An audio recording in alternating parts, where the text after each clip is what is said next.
ఆయన వెళ్ళేటువంటి మార్గము మంచి మార్గం.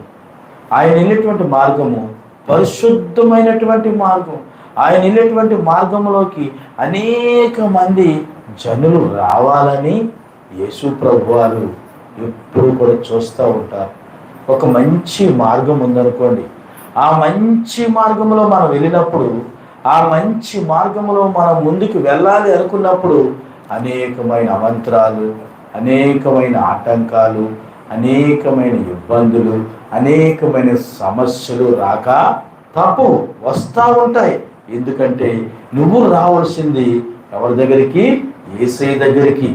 యేసు ప్రభు దగ్గరికి వచ్చే ముందు, మందిరానికి వచ్చే ముందు, దేవుని సన్నిధికి వెళ్ళేటప్పుడు అనేకమైనటువంటి వస్తూ ఉంటాయి. కానీ యేసు రక్తమే జయమని చెప్పుదువుగాక. ఆమేన్. హల్లెలూయా. గట్టిగా హల్లెలూయా చెప్పండి. చెప్పాలి మనం. ప్రభు నామాన్ని ఘనపరచాలి.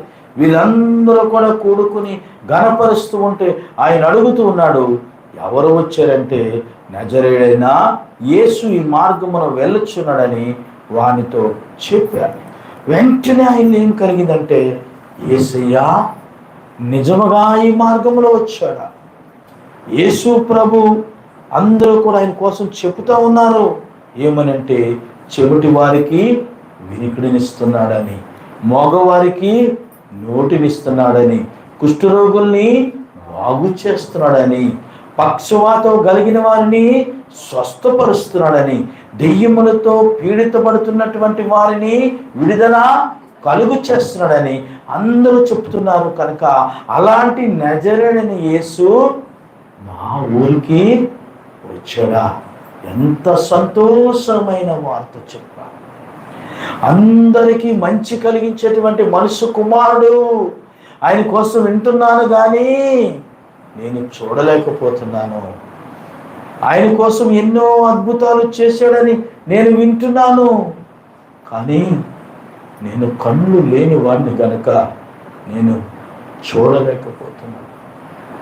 ప్రియమైన సహోదరి సహోదరుడు, దేవుడు అంటూ ఉన్నాడు, ఈరోజు కళ్ళుండి అంధత్వములో ఉన్నటువంటి జీవితం, కళ్ళుండి కూడా దేవుడు సత్యాలు తెలుసుకోలేనటువంటి వారు, కళ్ళుండి కూడా దేవునికి దూరంగా ఉన్నటువంటి వారు, సత్యము తెలిసింది కూడా ఇది సత్యము అని తెలిసినప్పటికీ కూడా ప్రియులరా, ఈ సత్యాన్ని తెలుసుకోవడానికి భ్రమపడుతున్నటువంటి వారు అనేక మంది ఉన్నారు.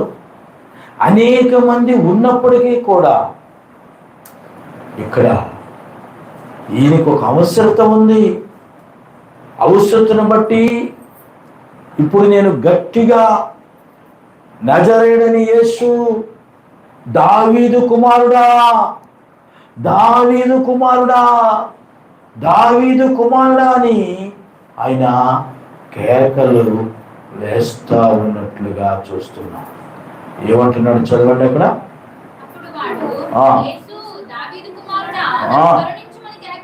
నన్ను కరుణించవా, నన్ను కరుణించు. చూసారా? ఎందుకంటే ఆయనకి బాధ ఉంది, ఆయనకి గుడ్డితనం ఉంది, కళ్ళు లేకుండా ఉన్నాడు, చాలా బాధపడతా ఉన్నాడు. ఆ బాధ ఆయనకే తెలుసు. కళ్ళు లేకపోతే ఎంత కష్టమో తెలుసా, వాళ్ళకి ఎంత ఇబ్బందో తెలుసా, ఎంత బాధో తెలుసా దేవుని బిడ్డలారా. యేసు ప్రభు ఇప్పుడు వచ్చారు, ఆయన ఇప్పుడు వచ్చారు.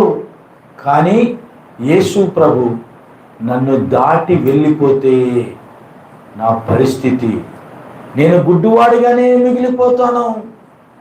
యేసు ప్రభు నన్ను విడిచిపెట్టి వెళ్ళిపోతే నేను గుడ్డివాడిగానే ఉండిపోతాను అని చెప్పి నజరేయుడైన యేసు దావీదు కుమారుడా అని చెప్పి దేవుని బిడ్డలారా నన్ను కరుణించు. ఏమన్నాడు? నన్ను, అందరూ కూడా ఒకసారి చెప్పండి, నన్ను కరుణించు, నన్ను కరుణించు అని